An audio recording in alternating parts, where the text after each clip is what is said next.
Why the Philippines opened its doors to refugees anew while other countries shut their doors.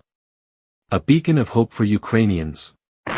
In a world scarred by conflict, displacement, and war, there is a place that has quietly and consistently offered refuge. A place of warmth, not just in climate, but in spirit.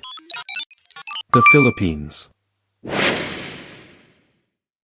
This is the story of a nation that has opened its heart across decades, to Jews fleeing the Holocaust, to Vietnamese boat people, to Syrians, Rohingya, and now, Ukrainians.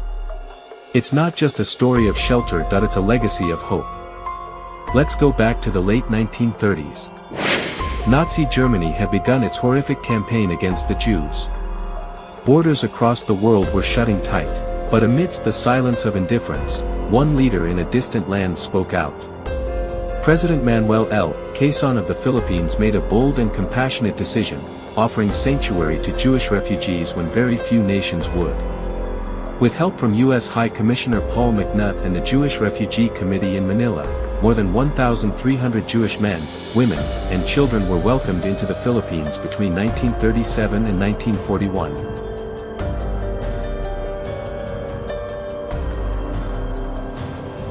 Quezon's words echoed with purpose. The people of the Philippines will have in the future a place of honor in the annals of humanity for their compassion. And so they did. Decades later, as the Vietnam War came to a brutal end in 1975, another refugee crisis unfolded. Millions fled Vietnam, Laos, and Cambodia. Over 1 million Vietnamese took to the sea, risking death on small boats in search of freedom. Many nations hesitated to help. But once again, the Philippines opened its arms. In the town of Morong, Bataan, the Bataan Refugee Processing Center, BRPC, was established. It would become one of the largest refugee processing facilities in Asia, and a safe harbor for over 400,000 people between 1980 and 1994. But Bataan was not the only refuge. Further south, on the island of Palawan, Vietnamese refugees were also welcomed, particularly in a settlement in Puerto Princesa, known as the Vietville community. This small village grew into a thriving enclave. With the support of the Catholic Church and local government, homes were built, chapels were erected, and Vietnamese culture was preserved. For decades, Vietville became a symbol of peace after chaos. Today, remnants of Vietville still exist.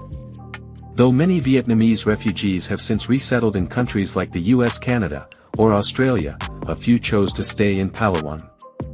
Those who remain have become part of the Filipino fabric. They run small businesses, attend local masses, and speak a blend of Vietnamese and Filipino. Some even married Filipinos and raised families, bridging two cultures that once seemed worlds apart. Still, challenges persist. Without clear immigration status or recognition, some aging Vietnamese residents in Palawan live in legal limbo. They are peaceful, integrated, but not always fully protected. NGOs continue to advocate for their rights. Yet their gratitude for the Philippines remains deep. As one elderly Vietnamese said, "This is the only home I know. The people here, they became my family." At BRPC and in Palawan, refugees didn't just survive. They healed.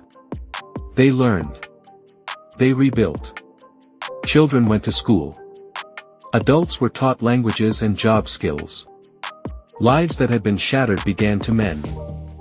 Filipino staff and volunteers played a pivotal role, teaching, supporting, and often befriending the refugees. Many of those bonds still exist today.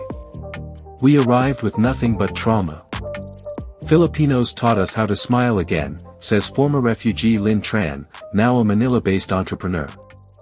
In the 2010s, war and persecution once again displaced millions, this time, from Syria and Myanmar.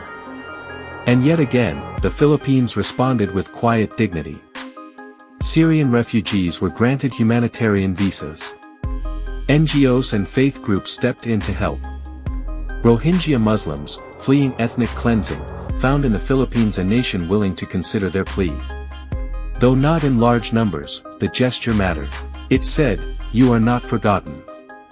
Then, in 2022, Europe was engulfed by war once more. Russia's invasion of Ukraine sparked one of the largest displacements in modern history. Millions fled westward. Some went further, to places they'd never expected to go. To places like the Philippines. While Ukraine and the Philippines are separated by oceans and language, the bond of humanity connected them. The Philippine government fast-tracked visa applications for Ukrainians, especially those with Filipino families or ties. They found refuge. They found welcome. In an interview, Maria Petrenko, a Ukrainian mother in Cebu, Filipinos didn't ask why we came, they just hugged us. The Philippines streamlined visa processes for Ukrainians within weeks of the invasion. Across churches, civic groups, and communities, Filipinos stepped up. Homes were opened. Food was shared. Support was given.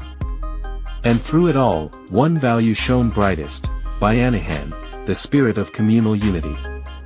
It's not just a word. It's a way of life.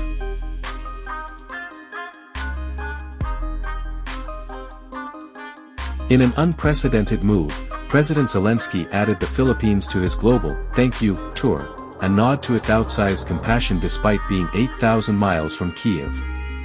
In his speech at Malacanang Palace, Zelensky said, "Your kindness to Ukrainians is a lesson to the world.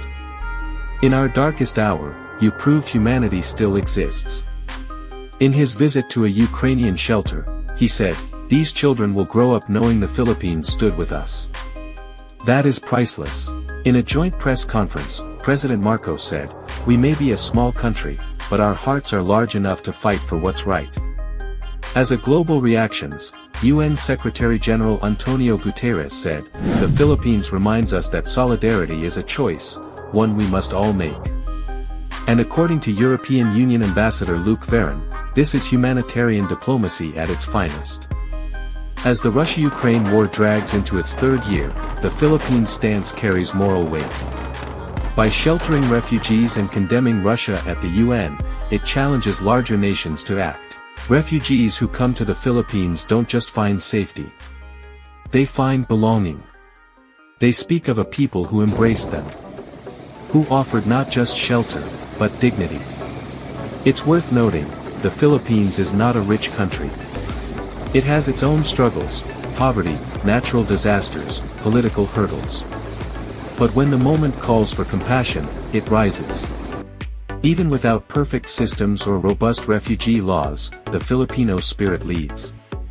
The country has signed the 1951 UN Refugee Convention, yet still implements policies selectively. There's room to improve. There's work to be done. But the heart is in the right place. From the Holocaust to Vietnam, from Syria to Ukraine, the Philippines has stood as a quiet lighthouse in the storm of human suffering. This is not merely a history of generosity. It is a blueprint for humanity. The Philippines may be a small nation on the map, but in the story of human dignity, it stands tall. The Philippines proves hope has no borders. Share this story.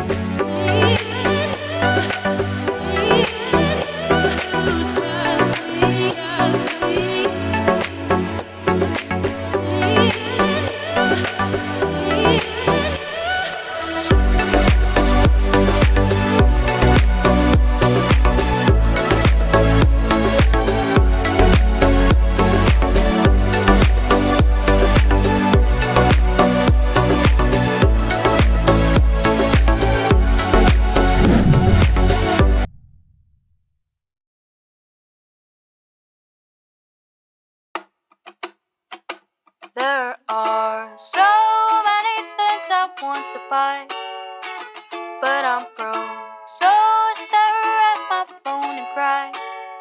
I'm praying for a sugar daddy or a mommy. Buy everything that's in my cart on Shopee. On Shopee.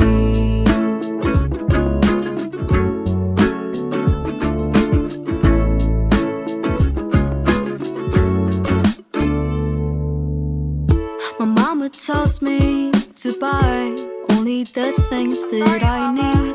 I can't help it, can't stop scrolling. Now I'm in a liking spree.